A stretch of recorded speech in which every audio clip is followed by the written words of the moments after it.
15 August യൗമെ Azadi. August 15 സ്വാതന്ത്ര്യദിനം. ഇന്ത്യയുടെ സ്വാതന്ത്ര്യസമര ചരിത്രമെടുത്തു പരിശോധിച്ചാൽ സ്വാതന്ത്ര്യസമര ചരിത്രത്തിൽ ഉറുദു വഹിച്ചിട്ടുള്ള പങ്ക് വ്യക്തമായി മനസ്സിലാക്കാൻ സാധിക്കും.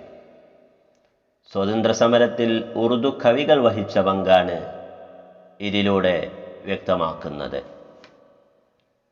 ഉറുദു കവികൾ കേവലം പുഷ്പങ്ങളുടെ മന്ദഹാസത്തിലും പൂങ്കുയിലുകളുടെ കലകുജനങ്ങളിലും സഖിമാരുടെ കാൽച്ചിലമ്പൊലിയിലും മതിമയങ്ങി സൗന്ദര്യാരാധന നടത്തുക മാത്രമല്ല ചെയ്തിട്ടുള്ളത്.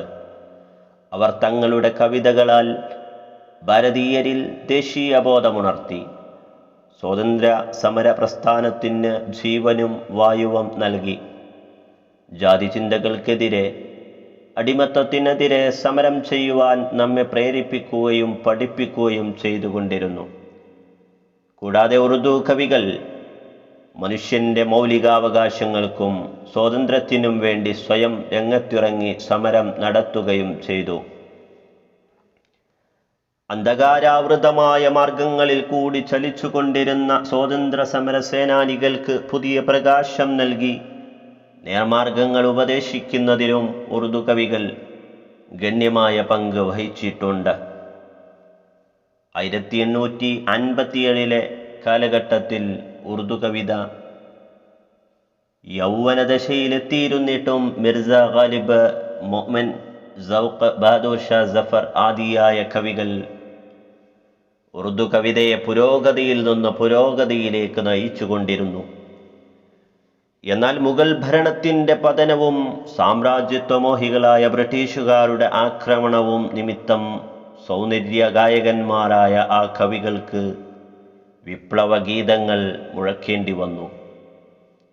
സ്വാതന്ത്ര്യത്തിനും മാതൃഭൂമിക്കും വേണ്ടി എന്തു യാതനയും സഹിക്കാനുള്ള സന്നദ്ധതയോടെ അവർ തെരുവിലേക്കിറങ്ങി. ബാബറിൻ്റെയും അക്ബർ ചക്രവർത്തിയുടെയും പിൻഗാമിയായ ബഹദൂർ ഷാ സഫർ, കിരീടവും ധരിച്ച് സിംഹാസനത്തിലിരിക്കേണ്ട ഒരു ചക്രവർത്തി, എല്ലാം നഷ്ടപ്പെട്ട് അവസാനം കൽത്തുറുങ്കിൽ കിടന്ന് നരകയാതന അനുഭവിക്കേണ്ടി വന്നപ്പോഴും കവിതയിൽ കൂടി സ്വപ്രജകളെ സമാശ്വാസിപ്പിച്ചത് ഇപ്രകാരമാണ്: ഡൽഹിയുടെ ഈ നെടുവീർപ്പുകൾ ഒരു ദിവസം ബ്രിട്ടീഷ് സാമ്രാജ്യത്തിൻ്റെ സിംഹാസനമിളക്കി മറിച്ചിടും. ലോകത്തിലെ സാമ്രാജ്യത്വ ശക്തികളുടെ നിഷ്ഠൂരങ്ങൾ അറുത്തെറിയുന്നത് ഡൽഹിയിലെ കൊടുങ്കാറ്റായിരിക്കും. പുഷ്പശയ്യയിൽ ഉറങ്ങിയിരുന്ന ഒരു ചക്രവർത്തിക്ക് കൽത്തുറങ്കിൽ കിടന്ന് നരകിക്കേണ്ടി വന്നപ്പോൾ പറഞ്ഞുപോയ വാക്കുകളാണിതെങ്കിലും അദ്ദേഹത്തിൻ്റെ പ്രവചനം ഭാരതീയരെ സംബന്ധിച്ചിടത്തോളം സത്യമായിരിക്കുന്നു. ബഹദൂർ ഷാ സഫറിനോടൊന്നിച്ചു തന്നെ ഇന്ത്യയുടെ ക്ഷേമവും സമൃദ്ധിയും നഷ്ടപ്പെട്ടതായി ഭാരതീയർക്ക് അനുഭവപ്പെട്ടു. സ്വാതന്ത്ര്യത്തിൻ്റെ വെളിച്ചത്തിൽ ജീവിച്ച ഭാരതീയർക്ക് അടിമത്വം ഒരു ശാപമായി അനുഭവപ്പെട്ടു. തന്നെയുമല്ല, ഭാരതീയ സംസ്കാരത്തെപ്പോലും ഉന്മൂലനം ചെയ്യുവാനുള്ള യത്നങ്ങൾ നാലുപാടും നടന്നുകൊണ്ടിരുന്നു. തത്സമയം ഉറുദു കവികൾ സംസ്കാരത്തിന് നേരെയുള്ള ആക്രമണത്തെ ചെറുക്കുന്നതിനും അടിമത്ത ചങ്ങലയെ പൊട്ടിച്ചെറിയുന്നതിനും വേണ്ടി സധൈര്യം മുന്നോട്ടു വന്നു. ഡൽഹിയിലെ വിപ്ലവത്തിന് മുമ്പും ഉറുദു കവിത രാഷ്ട്രീയവും സാമുദായികവും ദേശീയവുമായ വിഷയങ്ങളിൽ അന്യമല്ലായിരുന്നു. അതൊരു നൂറ്റാണ്ട് മുമ്പ് മുതൽക്കു തന്നെ ഇംഗ്ലീഷുകാരുടെ ഗൂഢതന്ത്രങ്ങളിൽ ജാഗരൂകരായിരുന്നു കൊള്ളാൻ ഭാരതീയർക്ക് മുന്നറിയിപ്പുകൾ നൽകിക്കൊണ്ടിരുന്നു. മുഹമ്മദ് റഫീഉദ്ദീൻ സൗദ, മീർ തഖി മീർ തുടങ്ങിയ കവിതകൾ അടിമത്വത്തിനെതിരായി ശബ്ദമുയർത്തിക്കൊണ്ടിരുന്നു. എന്നാൽ ഡൽഹിയിലെ വിപ്ലവം ഉറുദു കവികളെ ഒന്നടങ്കം സ്വാതന്ത്ര്യ സമരാങ്കണത്തിലേക്ക് ആനയിച്ചു. അങ്ങനെ 1857 കാലഘട്ടം മുതൽ ഉറുദുവിൽ വിപ്ലവ കവിതകൾ സാധാരണയായിത്തീർന്നു. അടിമത്തത്തെ ചെറുക്കാനും ജാതി ചിന്തകൾ ഉപേക്ഷിച്ചും മാതൃഭൂമിയെ സ്നേഹിക്കാനും ഒറ്റക്കെട്ടായി നിന്നുകൊണ്ട് സമരം ചെയ്യുവാനും ഉറുദു കവികൾ നമ്മെ ഉപദേശിച്ചു കൊണ്ടിരുന്നു.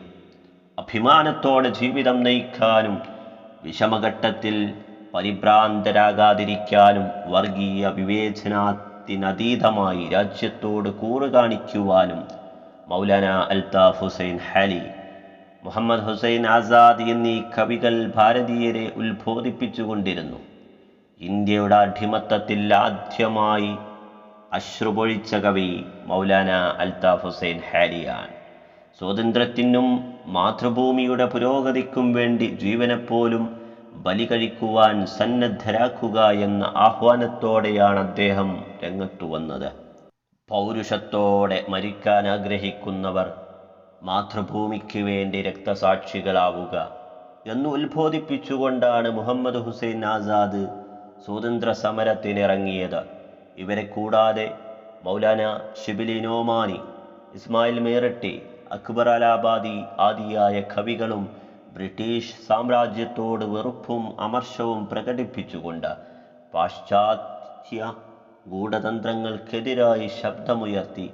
അങ്ങനെ മെല്ലെ മെല്ലെ രാജ്യത്തുടനീളം വിപ്ലവ മനോഭാവം വ്യാപിച്ചതോടെ ഭാരതീയർ കൂട്ടം കൂട്ടമായി സ്വാതന്ത്ര്യ സമരത്തിൽ അണിനിരന്നു. അതോടെ ഉറുദു കവികൾ ആവേശത്തോടെ രംഗത്തിറങ്ങി പ്രത്യക്ഷ സമരത്തിൽ പങ്കുകൊള്ളാൻ തുടങ്ങി.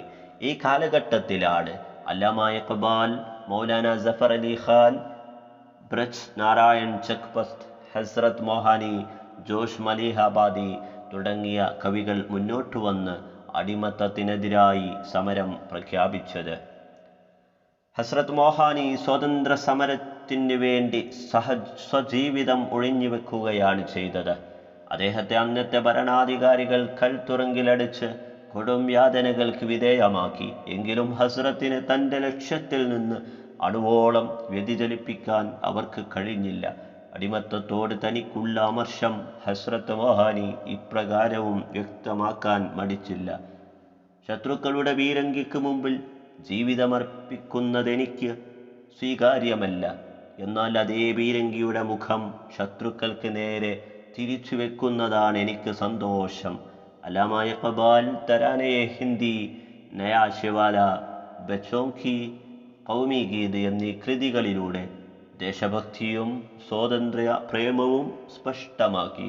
ജോഷ് മലിഹാബാദിയാകട്ടെ തൂലികയാകുന്ന വാളുമേന്തി പ്രത്യക്ഷ സമരത്തിനൊരുങ്ങുകയാണ് ചെയ്തത്.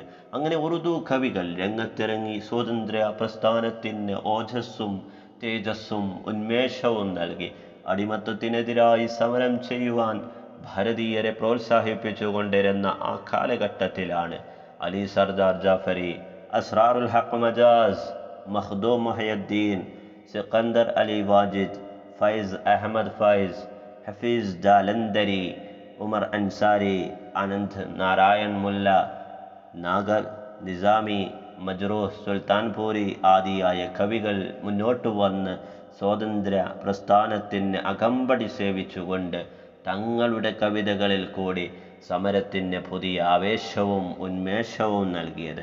അങ്ങനെ 1947 ഭാരതീയർ ചിരകാലമായി പ്രതീക്ഷിച്ചുകൊണ്ടിരുന്ന സ്വാതന്ത്ര്യം കൈവന്നതോടുകൂടി ഇഖ്ബാൽ സുഹൈൽ എന്ന കവി ആഹ്ലാദഭരിതനുമായി ഇങ്ങനെ പറഞ്ഞു: മഹാത്മാഗാന്ധിയുടെ വചനമിതാ സഫലമായിരിക്കുന്നു. അല്ലയോ കാറ്റേ, നീ വേഗം പോയി ടിപ്പു സുൽത്താനെയും ബഹദൂർ ഷാ സഫറിനെയും ഝാൻസി റാണിയെയും ഉണർത്തുക. ആദ്യം അവരെ വന്ദിച്ച ശേഷം അറിയിക്കുക: നമ്മുടെ രാജ്യം ഇന്ന് കാശ്മീർ മുതൽ കന്യാകുമാരി വരെ സ്വാതന്ത്ര്യയാണെന്ന്. ആ വഴി സുഭാഷ് ചന്ദ്രബോസിനെയും അറിയിക്കുക. അങ്ങനെ പ്രാരംഭം മുതൽ ഇന്ത്യൻ സ്വാതന്ത്ര്യത്തിന് വേണ്ടി നാം നടത്തിയ സമരത്തിൽ ഗണ്യമായ പങ്കുവഹിച്ചത് ഉറുദു കവികളാണ്. ഒരു ക്ഷേമരാഷ്ട്രം കെട്ടിപ്പടുക്കുവാൻ വേണ്ടി ഇന്ന് നാം നടത്തിക്കൊണ്ടിരിക്കുന്ന യജ്ഞത്തിലും ഉറുദു കവികൾ ആരുടെയും പിന്നിലല്ല താനും. എന്നാൽ സ്വാതന്ത്ര്യലബ്ധിക്ക് ശേഷം ഏറ്റവും അവഗണിക്കപ്പെട്ട ഒരു ഭാഷ ഉറുദുവും അപമാനിക്കപ്പെട്ട കവികൾ ഉറുദു കവികളും ആണെന്ന പരമാർത്ഥം ആർക്കും വിസ്മരിക്കാൻ കഴിയില്ല. ഇത് ദേശാഭിമാനികൾക്ക് ഭൂഷണമാണോ എന്ന് ഓരോരുത്തരും ചിന്തിച്ചു നോക്കേണ്ട കാലം ഏറെ അതിക്രമിച്ചിരിക്കുന്നു. പ്രിയപ്പെട്ടവരെ, സ്വാതന്ത്ര്യ സമരത്തിൽ ഉറുദു കവികൾ വഹിച്ച പങ്ക് എന്ന MN സത്യാർത്ഥിയുടെ ലേഖനമാണ് ഇവിടെ അവതരിപ്പിച്ചിട്ടുള്ളത്. ശുക്രിയ. ഖുദ ഹാഫിസ്.